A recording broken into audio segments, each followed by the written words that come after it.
जिला बीजेपी युव मोर्चा तरफरु तिरंगा यात्रा और कारगिल विजय दिवस पालन। बालेश्वर जिला बीजेपी युव मोर्चा तरफरु तिरंगा यात्रा और कारगिल विजय दिवस पालन हो जाइछि। 1999 मसीह कारगिल ठारे भारत पाकिस्तान मध्य युद्ध होइतिला। एही युद्ध रे भारत विजय लाभ करथिला। यार 25 वर्ष पूर्ति अवसर में जिला बीजेपी युव मोर्चा सभापति राजेश महापात्र अध्यक्षतार अनुष्ठित कार्यक्रम में बालेश्वर स्थानीय फांडी छक ठारू तिरंगा यात्रा बाहरी सिद्धि कल्याण मंडप ठारे पहुंचवा पर सभा कार्य आरंभ होइतिला। दीर्घ 100 मीटर लंब जातीय पताका को युव मोर्चार सदस्य और जिला बीजेपी कार्यकर्ता माने शोभा यात्रा आनी सभास्थल ठारे पहुंचीथिले। एही कार्यक्रम को जिला साधारण संपादक खगेन्द्र मंच परिचालना करथिबा बेले जिला बीजेपी सभापति उमाकांत महापात्र, सांसद प्रताप चंद्र षडंगी, राज्य सरकार उप सचेतक तथा रेमुणा विधायक गोविंद चंद्र दास, नीलगिरी विधायक संतोष खटुआ, सदर विधायक मानस दत्त,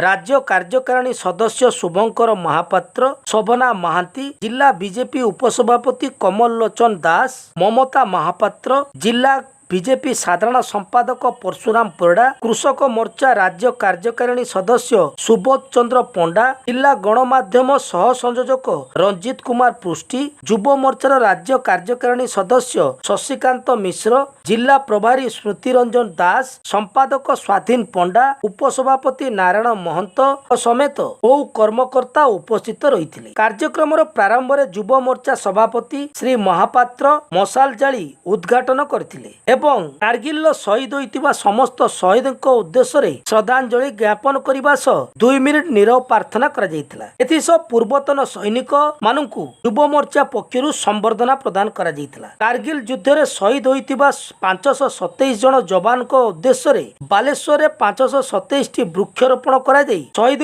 नाम रे नामकरण करा जाई स्मृति पार्क करने को पूर्वतन सैनिकों अनुरोध को कार्यकारी करा जिवो बोली कहा जायतिला। परिशेष रे संपादक स्वाधीन पंडा धन्यवाद अर्पण करथिले।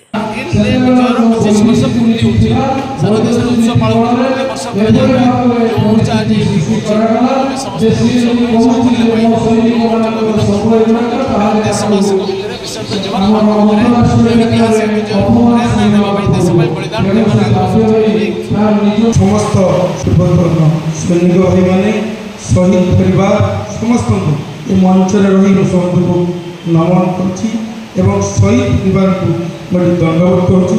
प्रभु जगन्नाथ निश्चित आज 25 वर्ष होगा जो कारगिल विजय दिवस निश्चित आम भारतवर्ष एक गर्वर विषय थी। जो मेमोरांडम देती 527 जन भल कथा कहले गछ लगेवा से वीर शहीद मानक गछ लगे नामकरण कले निश्चित अमरात्म सद्गति हम एवं परिवार लोक से अंचलवासी समस्त जापर बहुत बढ़िया कथा कहते। मु माननीय मुख्यमंत्री पाखे एक कथा रखी एवं से कहते जो शहीद गंगाराम दास का कथा आम रेमुणार जो पोड़ा छक पाखे घर अच्छी ना बहुत डिमांड देते गोटे रास्तार कथा मु निश्चित माननीय मुख्यमंत्री पाखे एक कथा रखी देश गोटे गौरव दिवस मु पूर्वतन प्रधानमंत्री अटल बिहारी वाजपेयी को यही अवसर में स्मरण करुच्ची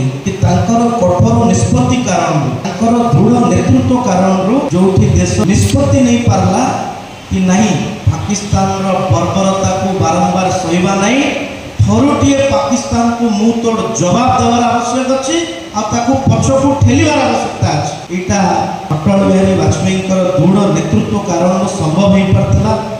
आज दिन में ये कारगिल विजय दिवस रे शहीद होता समस्त वीर जवान मानू श्रद्धांजलि ज्ञापन करुच्ची। शहीद मानकर बलिदान रे आम आज विजय लाभ करूँ कारगिल विजय लाभ करूँ। कारगिल गोटे सेक्टर से सेक्टर रे विभिन्न पॉइंट को आम पाखापाखि 50-60 शहीद मानकर बलिदान आम गोटे गोटे पॉइंट तैयार करूँ।